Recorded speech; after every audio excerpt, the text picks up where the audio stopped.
visual transitable en 3 parts de Joan Brossa. És un poema que vam treballar amb la Glòria a classe i que ens va agradar molt pel seu contingut i sobretot pel fet de ser un poema visual. A títol personal haig de dir que el primer cop que vaig venir aquí vaig pensar haig de fer una impro aquí, una impro ballada.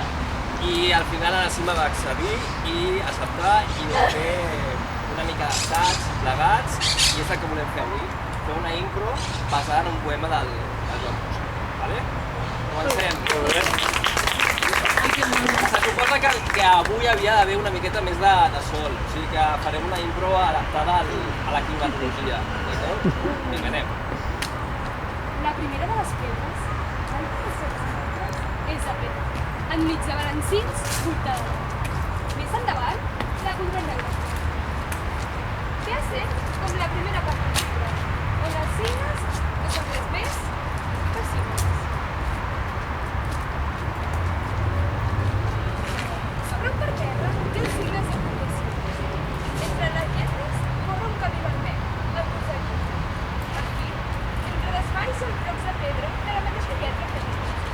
El caminat és vorejat d'arbres. Aquest text, vorejat d'arbres, sobre el parterre entre les signes, apunta el pas dels dies fins als trossos de la seva part.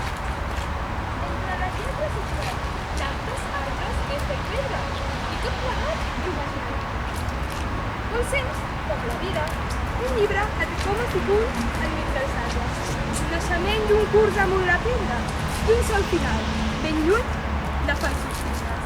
Perquè la vida aquí fuig de les lletres i amb el teu seny ajuntes parts i trossos. Moltes miques fan bons trossos. Aquí el secret escapa de tot llibre. I en passejar pel mig de dues lletres podeu mirar el camí o escoltar uns arbres. Les coses i el paisatge són els signes, per entonar el discurs de pedra a pedra. L'última lletra de pedra ens recorda el destí, caiguda a trossos, l'assolament de la vida. I els signes d'entonació pausa, com el llibre, són incidents del discurs.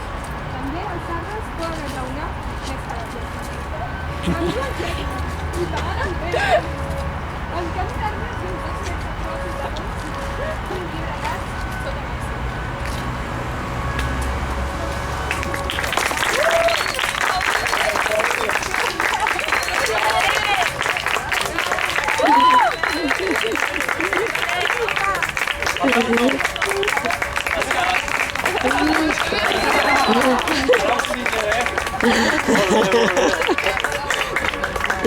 Continuem.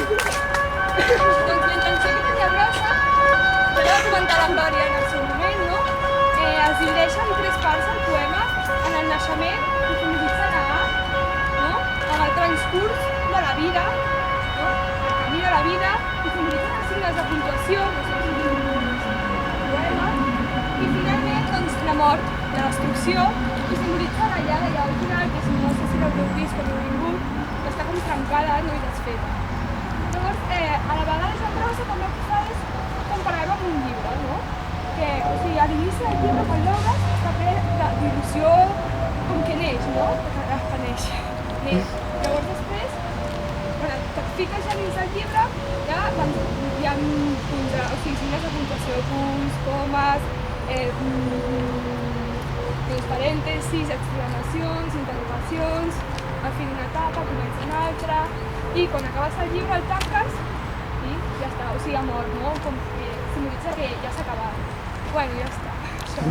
L'activitat que hem pensat és una activitat per nens i nenes de 12 anys.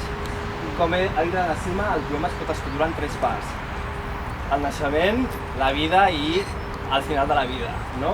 Llavors l'activitat consistiria en afegir música a la primera, a la segona i a la tercera part i fer 3 coreografies diferents. I ser volà!